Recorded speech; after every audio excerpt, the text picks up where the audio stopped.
Ariel Gomez, bonjour, Boker Tov. Boker Tov. Alors, ça nous fait très plaisir de vous reparler. Et ce matin, on ne va pas directement parler de ce projet qui nous a tous enthousiasmés pendant de longs mois, du projet de Bereshit, mais on va essayer d'une certaine manière de faire une comparaison, peut-être un peu osée, avec ce qui s'est passé il y a 50 ans, jour pour jour, puisque c'était l'anniversaire de l'arrivée sur la Lune du premier homme, le premier homme, Neil Armstrong, à avoir posé le pied sur la Lune, à avoir marché sur la Lune. C'était il y a 50 ans. Les plus anciens comme moi se rappellent de cet événement, on va dire, historique. Les plus jeunes l'ont certainement revécu à travers les images et les commentaires.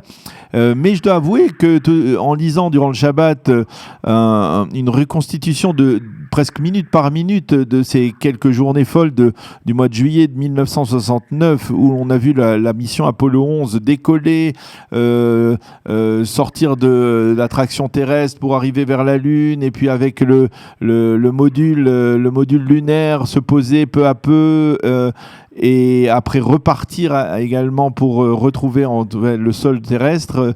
Il y avait certaines comparaisons, et dites-moi si je me trompe, à faire avec la mission Bereshit à laquelle vous avez participé.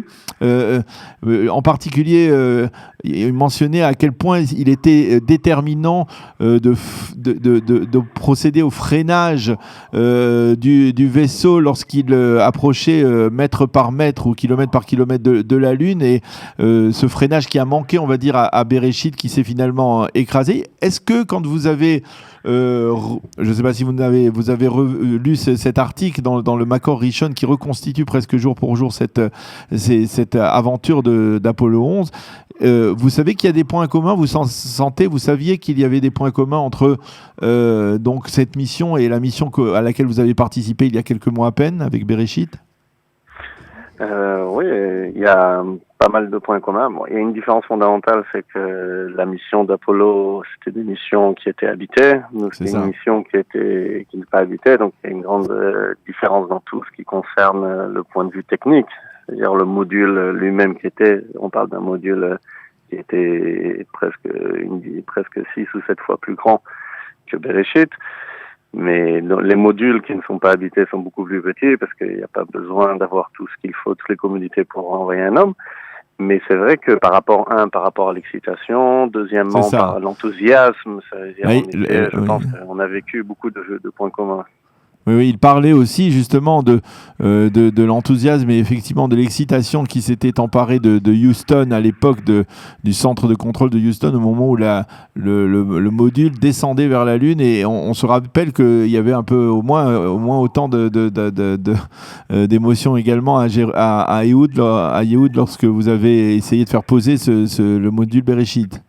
Ah oui, c'est sûr. Il faut aussi se rappeler que jusqu'à Apollo 6, il y a eu pas mal d'échecs dans les missions d'Apollo, c'est-à-dire ils avaient pris en compte que les premières tentatives d'atteindre la Lune, soit ils n'avaient pas réussi à atteindre la Lune, soit ils s'étaient écrasés sur la Lune, qu'à partir de Apollo 6, où ils ont réussi à faire vraiment atterrir les modules, et après commencer à envoyer des personnes, jusqu'à Apollo 10, où il y a un module qui s'est vraiment approché, ils ont refait toutes les procédures, et après ils sont revenus. Et après, ils ont envoyé à Apollo 11 une fois qu'ils étaient sûrs qu'ils arriveraient à atterrir. Nous, on n'avait qu'une seule chance pour le faire. Et il faut aussi se rappeler que il y a un livre qui a été sorti sur cette mission de Apollo 11.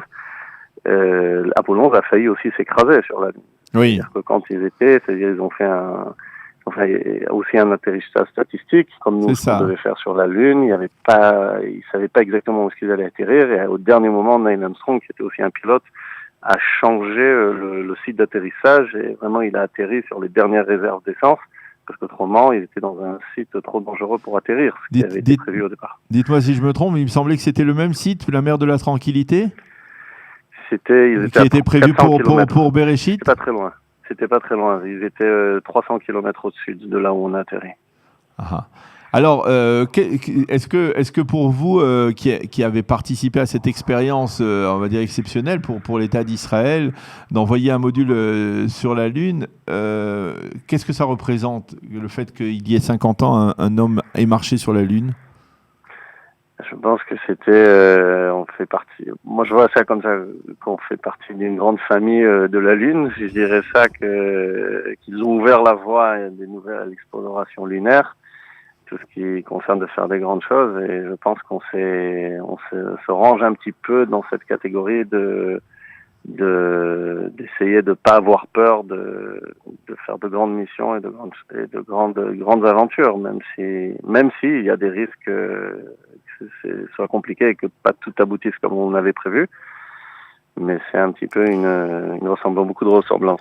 Et en même temps, on peut pas s'empêcher de penser que depuis 1972, dernière mission Apollo 17, si je ne m'abuse, bien, il n'y a plus personne qui a mis les pieds sur la Lune. Aucun autre être humain n'a mis les pieds sur la Lune, c'est-à-dire aucun autre pays que les États-Unis n'a réussi à marcher sur la Lune. Et même les États-Unis ont abandonné l'idée, on va dire, de conquérir la Lune, de s'y installer. Ou même, il y avait un président américain ou un président, je ne sais pas, de la NASA qui à l'époque avait dit en 2000, nous serons sur Mars.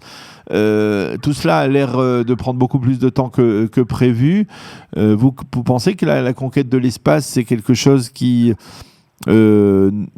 n'ira pas beaucoup plus loin que ce que là où on est allé jusqu'à présent, c'est-à-dire envoyer des sondes, mais probablement plus tellement d'humains? Je pense, pour l'instant... Sur un autre astre, parce qu'il y a le laboratoire international dans l'espace, mais sur un autre astre comme la Lune ou comme peut-être Mars. Il y aura, oui, Mars on le verra, mais à mon avis ça va prendre encore 10 ou 15 ans, parce qu'il y a encore pas mal de défis technologiques et beaucoup de radiation sur Mars pour envoyer des hommes sur Mars. Le problème essentiel de Mars, c'est que on ne peut y arriver qu'une fois tous les 2 ans. Donc la première équipe qui va débarquer sur Mars devra survivre 2 ans, pas comme sur la Lune. Sur la Lune, ils sont restés quelques heures. Pourquoi Parce qu'une fois tous les 2 ans, ça veut dire si on regarde, tous les départs ont lieu, par exemple en 2018, il y a eu des départs sur Mars, 2020, à tous les 2 ans, Mars se retrouve le plus proche de la Terre, son parcours, c'est-à-dire elle n'est qu'à 50 millions de kilomètres. Après, l'année d'après, elle se retrouve de l'autre côté du Soleil, et on parle presque 300 millions de kilomètres. Ah, oui.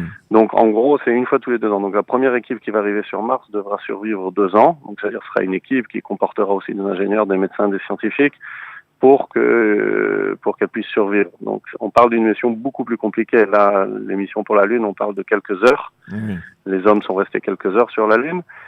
Survivre 200 aux radiations solaires dans l'espace, c'est quelque chose qui n'est pas tellement évident. Donc Mars, ça va être, on va le voir. C'est-à-dire, vous et moi, on va le voir.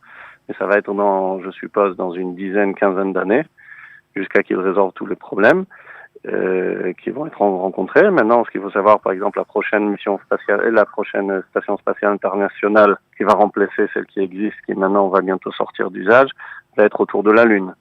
Donc, il va y avoir le futur très proche des missions spatiales, je pense, va être très excitant et va être surtout orienté autour de la Lune.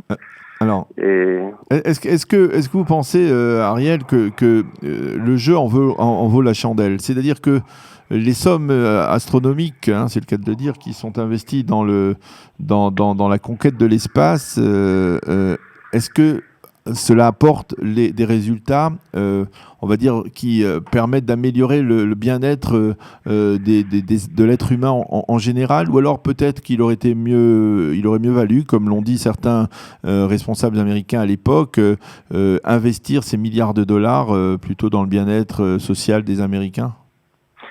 Alors, pour ma part, je pense que l'aventure spatiale fait avancer, surtout sur le point de vue technologique, toute l'humanité. Par exemple, si on va prendre juste un seul exemple de ça, on va prendre 2 exemples. Le premier exemple, c'est pourquoi les imprimantes en 3 dimensions ont été inventées. Ah oui. Les imprimantes 3 dimensions ont été inventées dans les années 90 par la NASA pour pouvoir fournir à la Station spatiale internationale des éléments comme par exemple des tournevis ou des cuillères ou des fourchettes, parce qu'ils pouvaient pas envoyer chaque fois un tournevis.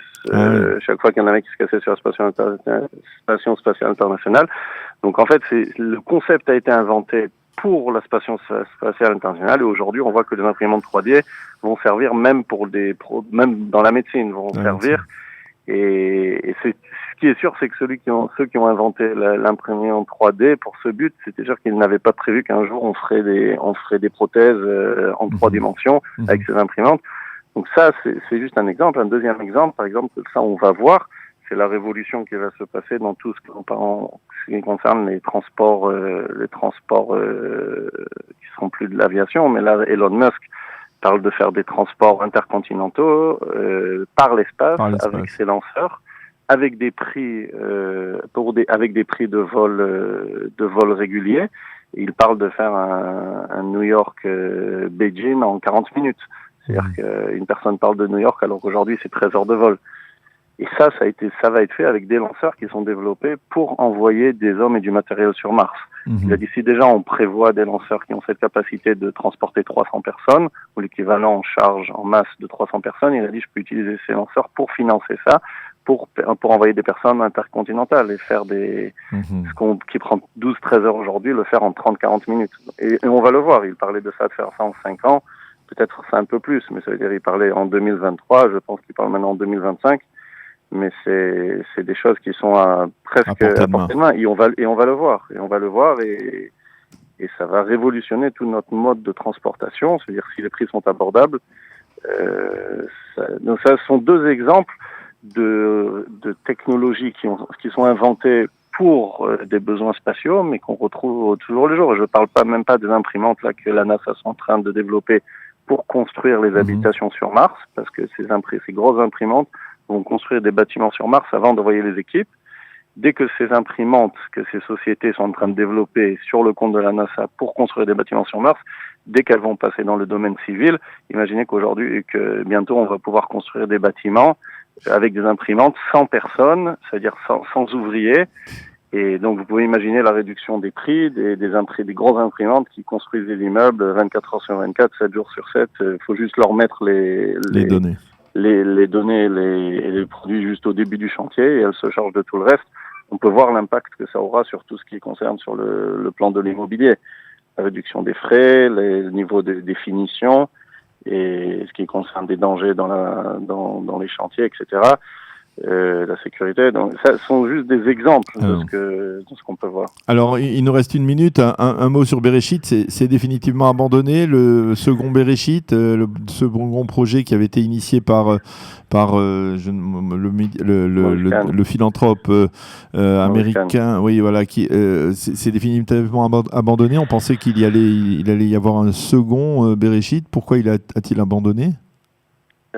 Pour l'instant, de ce que on sait de l'intérieur, ce qui a été prévu, c'est qu'ils ont cherché la mission d'un point de vue impact sur tout ce qui concerne par rapport aux étudiants, aux enfants et par rapport à l'effet Bereshit, donc a été atteint. Oui. Maintenant, on parle d'une mission. Ce qu'il faut refaire exactement la même chose.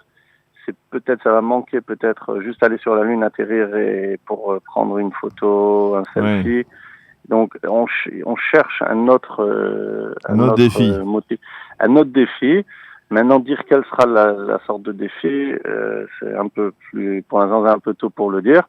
Mais je pense qu'effectivement il y a l'effet Bereshit, je pense, a été atteint et c'est pour ça que maintenant il faut chercher quelque chose. Donc il y a eu une première, Maurice Kahn avait rencontré le patron, le CEO de la NASA, pour peut-être faire éventuellement un partenariat. Bon, la NASA ont préféré travailler avec des Américains. Mais là, par exemple, il y a eu des nouveaux partenariats qui vont être signés prochainement avec la EIA, la Tassia Aviret, pour retourner sur la Lune. Donc je pense que même si SpaceX ne le fait pas elle-même, que tout n'est pas perdu, tout le savoir et la connaissance n'est pas perdu, parce que je pense que prochainement, il y aura des partenariats qui, j'espère, si Dieu veut, réussiront à 100% de la mission et pas à 99%. Eh bien, Ariel Gomez, merci beaucoup d'avoir été avec nous ce matin pour commenter, on va dire, le 50e anniversaire de cette mission Apollo 11 qui a envoyé un homme ou 2 hommes, on va dire, sur la Lune, Armstrong et Buzz Aldrin. Merci d'avoir été avec nous. On vous souhaite bonne continuation pour vos projets également. Vous avez la tête dans les étoiles, on le sait assez souvent, donc on vous souhaite beaucoup de réussite dans votre mission et à bientôt. Shavuot Tov. Merci beaucoup, Shavuot Tov.